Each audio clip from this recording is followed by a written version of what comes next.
Здравейте, приятели! Добре дошли в моя канал. Днес ще приготвим една домашна маска за коса с рициново масло, което ще прави вашата коса мека, бляскава. Също така ще помогне за бързия растеж. Така, нужните съставки за направата на тази маска са 1 жълтък, 2 супени лъжици рициново масло, 2 супени лъжици зехтин и 2 супени лъжици пчелен мед. Така, започвам с жълтъка. Разделям си жълтъка от белтъка. Ето така, един жълтък. След което добавям 2 супени лъжици мед.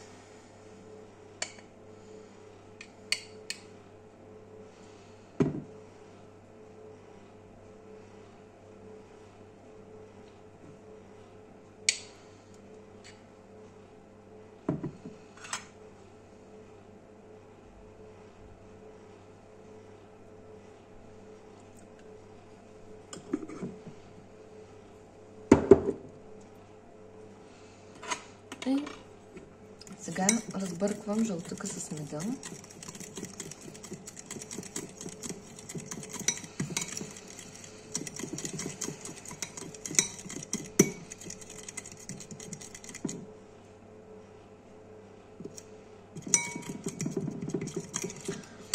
Така, продължавам. Сега ще добавя 2 супени лъжици зехтин.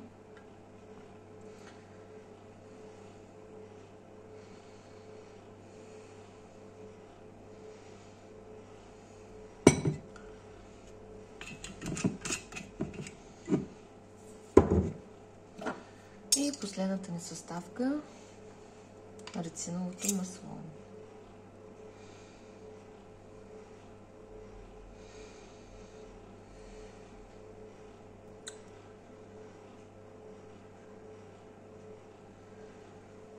Тази маска можете да се направите 2 пъти седмично.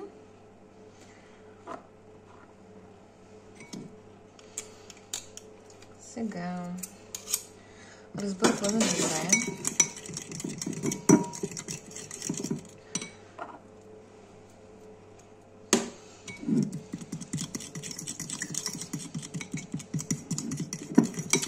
Докато получим такава смес.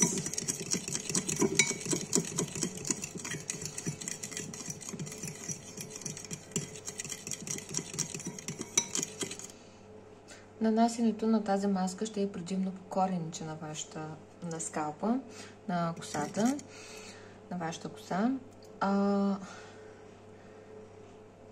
Ако не е много дълга вашата коса, може да стигне и по цялата дължина на косата. Също така можете да я нанасите и по дължината. След като нанесете маската, увийте косата си с турбичка, стреч фолио или шапка за баня и постойте така поне 1 час. И след това първо си изплъкнете с хладка вода, не много гореща. И следва процедурата за нормалното къпане, след това с шампуан и каквото използвате вече, балсами и подобни работи.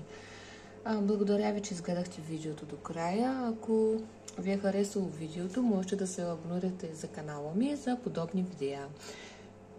Довиждане!